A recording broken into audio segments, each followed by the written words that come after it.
Who's new at the Kids Zoo? Hi everybody, my name is Rick Scheidemann. I'm the Executive Director here at the Fort Wayne Children's Zoo. It's so good to see you again. It's so good to see you, Sam. Sam is one of our animal care specialists here at the zoo. And we're standing in the Central Zoo, right near one of our newest exhibits that houses socky monkeys and a goody. And we've added a brand new species to the space. I'm so excited. We have a sloth. We have a sloth. We have a sloth at the zoo. I'm so excited we have a sloth at the zoo.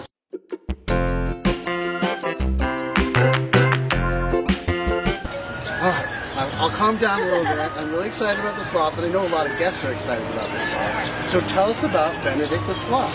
Yeah, so Benedict is a two-toed sloth. So when you see him out on exhibit, you'll probably see a big ball of fur that's nice and gold. But if you get a chance, when he lifts his head down, you'll see a nice little pig nose, and he uses that's their main way of finding their way around is through scent. He came to us from Staten Island a couple months ago, but due to their inability to control their body temperature like most mammals, we did have to wait a while before we could get Benedict out. Since they can't control their body temperature, sometimes they'll bask in the sun to warm up, or they'll go into the shade. So that's why it might be hard to see Benedict sometimes. Ah, that makes sense. Now, two-toed sloth versus three-toed sloth. We have a two-toed sloth. We do. And the difference is?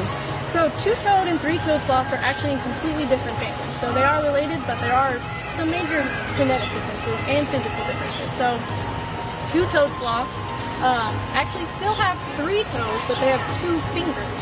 Oh. So if you see him hanging, you'll just see 2 claws in the front, but he still has those 3 toes in the back, while three-toed sloths have 3 in the front and 3 in the back. Okay, so technically a 2-fingered sloth, Yep.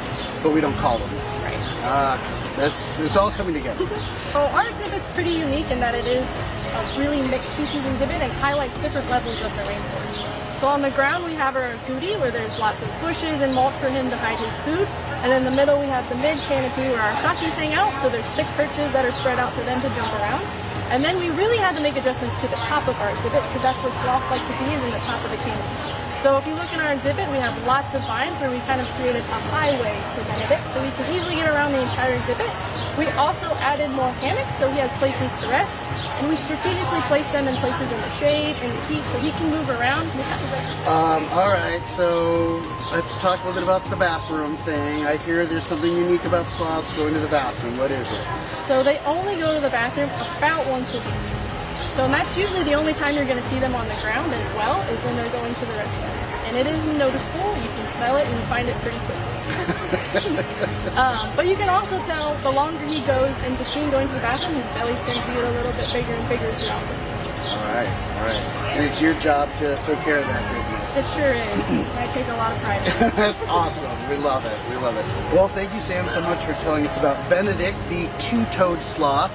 I hope you are as excited as I am about having Benedict here at the zoo, and I hope you can come down and see him. We're open all summer long. Come down and say hi to Benedict and enjoy a day at the zoo. See you soon. Bye.